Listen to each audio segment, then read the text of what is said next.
Hi everyone, I'm Kristine and welcome back to another video. I used to be a brand strategist in New York City and recently I quit my dream job in New York and moved back to Taiwan. If you've been following me, you know that it's been quite a transition and it's been a while since I've posted on YouTube or on some of my social media lately because I've been trying to just find my rhythm back in life. So I'm really actually happy to share with you today's video, which is all about finding motivation and how to keep yourself motivated amid different difficulties and challenges. This topic actually came to me from one of the readers on the crossing column that I do, asking me how I stay motivated. It really gives me a opportunity for me to sit down and reflect and also bring myself some motivation to be back on camera and sitting in front of my computer writing these things that I really enjoy. So today I'm really happy that I have 9 quick tips to share with you about how I stay motivated, and these are tried and true things that I still keep in mind.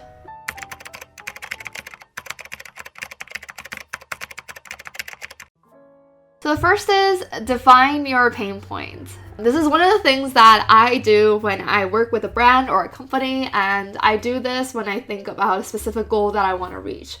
What are the pain points that you face today that won't be fixed, will continue to maybe get worse or stay if you stick to the status quo? It's always easiest to stick to the status quo. It's easiest to not change anything. The path of least resistance is always to stick to what you're doing.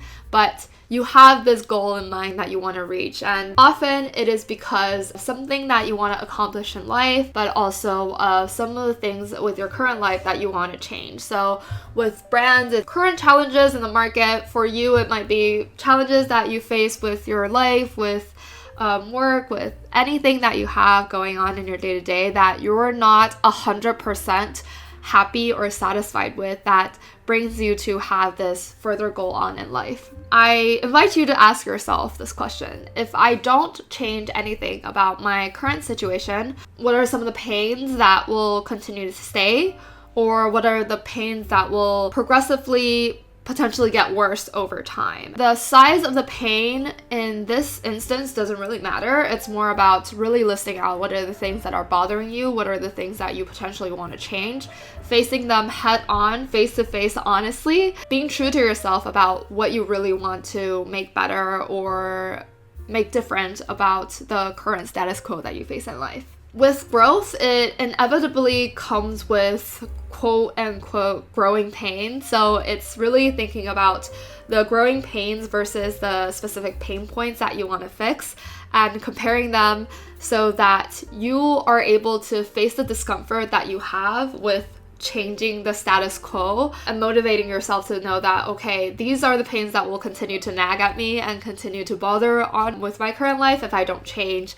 Aspect of self-reflection, I believe, helps you see the cost of not changing and staying to the status quo and will help keep yourself motivated. So second is to make the unknown more known. Sometimes the hesitation and the inability to continue on with something doesn't necessarily come from that lack of motivation or a lack of wanting to do something. It's more about not understanding how to move forward. You are at the edge of a pier facing the vast ocean and not knowing how to continue on forward. You don't have a map, you don't know where to sail, and you're not expected to know how to sail when you're facing so much uncertainty. You might know not that you want to get to the edge of the ocean, but you don't know how to get there. So in this case, it's not your fault that you aren't moving forward because it's that fear of unknown. It's all about minimizing the unknown and increasing what you know about it so that you have a better chance of planning ahead to achieve that goal and ambition that you have in life. When you are overwhelmed with this uncertainty, I highly recommend you to look for people that potentially have been in the same shoes that you are in and are people that have accomplished these goals that you want to set out to have. So you might look for content creators on YouTube, you might look for on the web. I'm sure there's a lot of people on social media that post about it, or even people that have been in news reports or etc. Do some research to reach out to these people and talk to them. Potentially just reach out to them over chat, on a call if you're able to. This will give you really valuable information. They are invaluable resources for you to have because they've been in your shoes. They might potentially be able to give you some advice about how they did it, about maybe there's things that they wanted to change, tips and tricks that will help make your journey a little bit easier. These people can act as inspiration for you. What did they do that was the best? What would they potentially recommend themselves if they were to go back in time to do something different? I think these are great questions for you to ask them and potentially jot down so that you can plan your head of reaching your goals and ambitions and moving forward. Throughout these conversations, it will gradually help minimize the unknown that you have with embarking on this journey and increase the known aspects of it and really help you craft a clear plan ahead. So the third advice I have is kind of continuing from that. After you make the unknown a little bit more known, it's about dissecting the bigger steps into smaller steps and smaller goals. So again, sometimes the lack of motivation comes from being overwhelmed by these goals that seem too big to handle, too big to take on. So I recommend you to dissect them into more friendly bite-sized pieces and more manageable steps for you to take on day by day, week by week, or even month by month. For example, if you were to have your goal as to master a foreign language, you might be learning Spanish or English or Korean or Japanese, or you might be looking to gain further international work experience. Some ways to do this is to break it down into smaller objectives, and there's many ways to do this. I personally listed down 4 methods of cutting bigger goals into smaller bite-sized steps. First is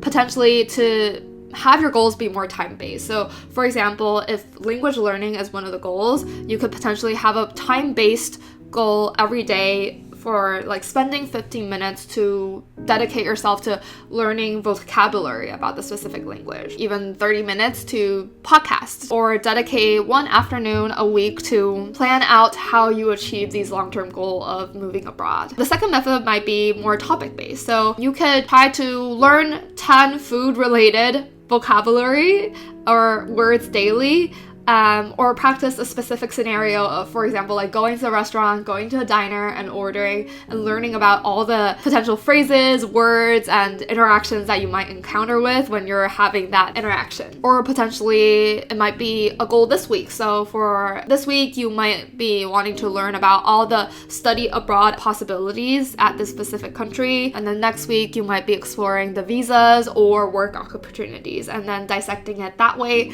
through topics that you are interested in or that you might encounter. So the third is method-based. So what are the specific ways that you are leveraging to reach this goal? So for example, again, if it's more language-based, potentially that you are going to switch your TV or drama into the foreign language. So if you're watching sports, if you like watching TV, to switch it all into the language that you're watching, and then make sure that you're listening and then the subs are also in that language. Potentially you could also make foreign friends. That is also another method that will be helpful. And then the fourth was more phased goals. So if you are thinking about, okay, I want to go internationally to work in 3 years. So backtracking from that 3 years, what are the things that you need to do in the next 6 months, next year? It could be that you are going to research all the graduate school programs or all the study programs in the next 3 months. And then in the months after that, it is getting all the documents ready. The idea is that you break down this huge goal into smaller so that throughout each phase, it gives yourself a little bit more motivation and it keeps yourself accountable, makes each small step feel more achievable and it gives yourself a sense of accomplishment to keep on achieving goals. So the fourth is visualize your process. So after dissecting all these goals into smaller bite-sized pieces, it's important to visualize them. So the ways that you could do it may be different. So some people, if you have of journaling or keeping track through your calendar, you might just track down these small processes on your journal or on your calendar to say, green, today I did it, or write down small thoughts that you had about your accomplishments for every day. The idea is that you can go back to these and see how far you come, and when you feel like you've been losing a little bit of motivation or not as driven on a specific day, you can look at all the things that you've done and pat yourself on the back too, to say, oh, I've already done so much today. So personally, I don't journal and I don't keep a calendar, but I really like to keep track of my progress. Not sponsored, but I use Notion to track a lot of my thoughts because I have a bubble brain like a goldfish. So personally, here is one of the screenshots that I have for one of the goals, and for this Notion page, I made it pretty so that it keeps myself motivated to look at it. I also track the different applications that I've submitted, the people that I network with, the people that I reach out with. In a way, it occupies a space of my mind, like having this page on Notion, to always dedicate to this goal. The fifth idea is to find what drives you. So everyone is interested in different things and everyone is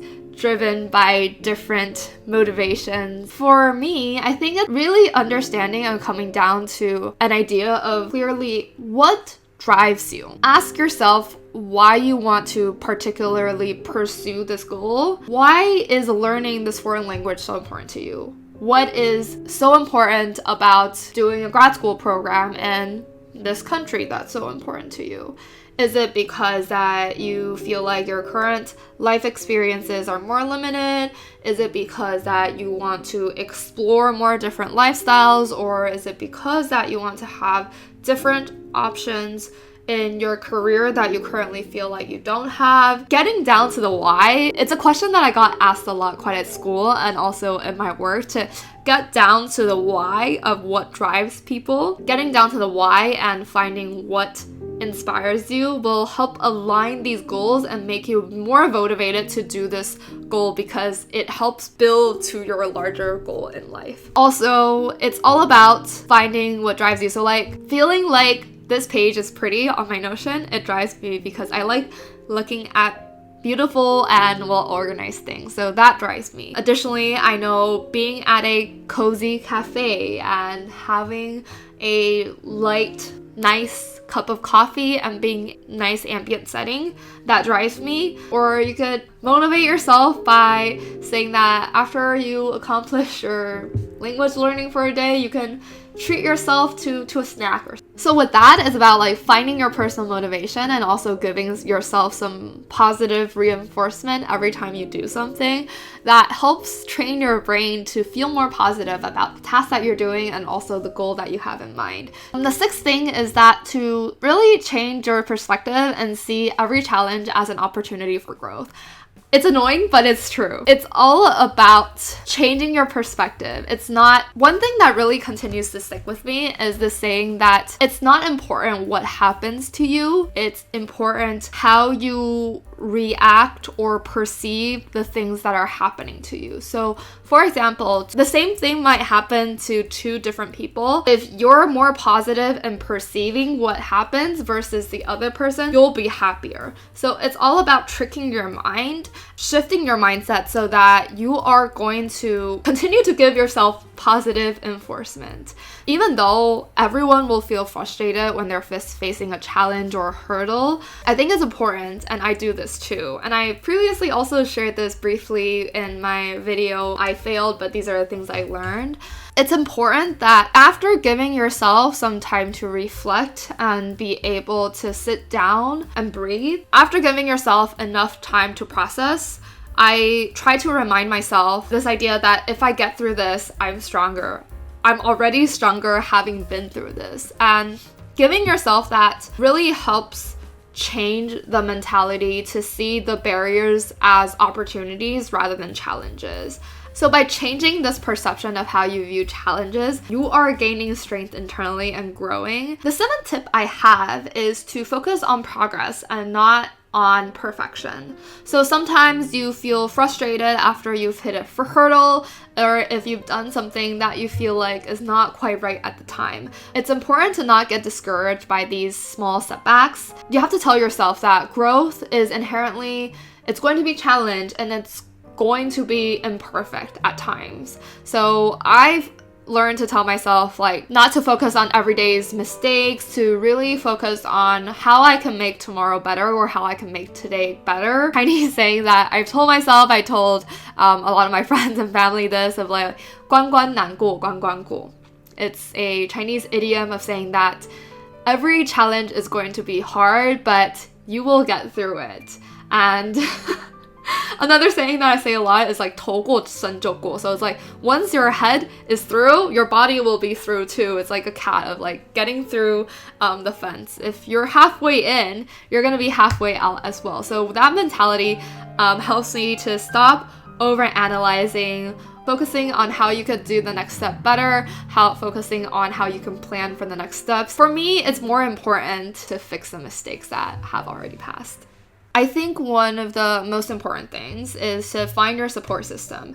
And the support system, it could be your friends and family, or it should be your friends and family, but also you can consider looking for a support system in people that have the same goals that you do. So your friends and family, to me, are very important to support you throughout these different goals that you have, throughout these setbacks that you have, to be able to give you strength and support, to give you a hug when things don't go well. Having these friends that have the same goals that you do, you can keep each other motivated, you can discuss a space that you have aside from just yourself to also think about these goals and how you can achieve them with this special group of friends that you have. Ones that you can escape to when you don't want to think about anything about this goal that you want, and the people that you are just on this journey with and feeling like the strength of a collective and being able to motivate each other.